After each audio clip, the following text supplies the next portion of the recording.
Kapkano aigi nungsibi Halaglaro'y matamdo Kaina may tiyak udo na Hingli ba ay gipunsi Amukhan na yung luno Lai bag tatam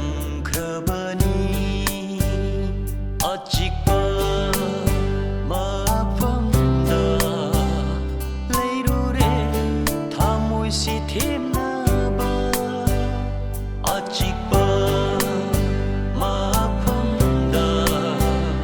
leiru re thamoi si thêm na ba nungai ba thau do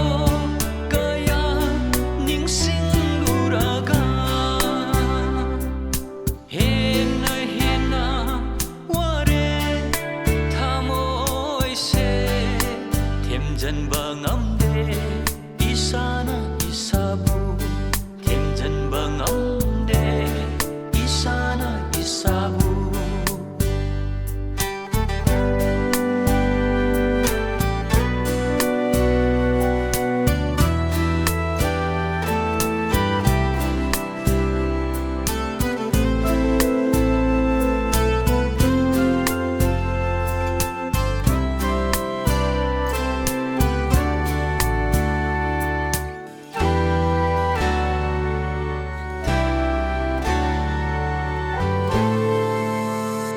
Nungsi na kai na ba awa bani punsi se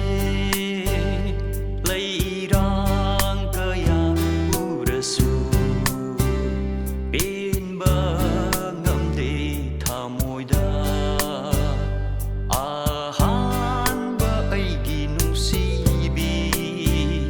thamoi nung da lei hau achik ba ma pham da leiru re thamoi si thêm na ba achik ba ma pham da leiru re thamoi si thêm na ba nungai ba thau do kaya ning sing luraga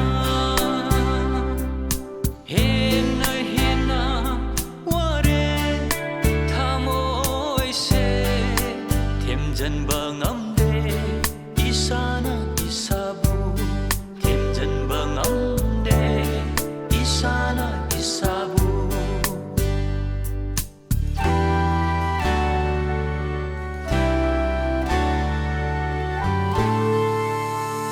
nung si binanggi apamba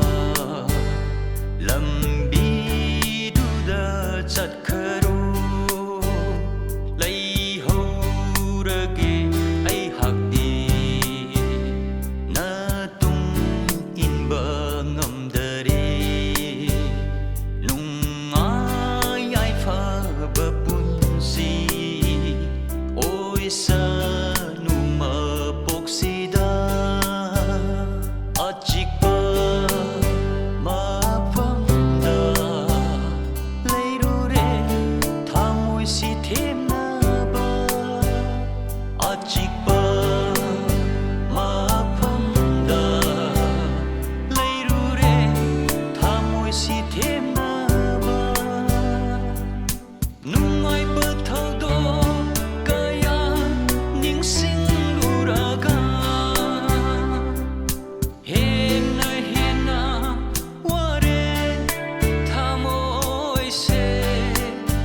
dần ba ngắm đê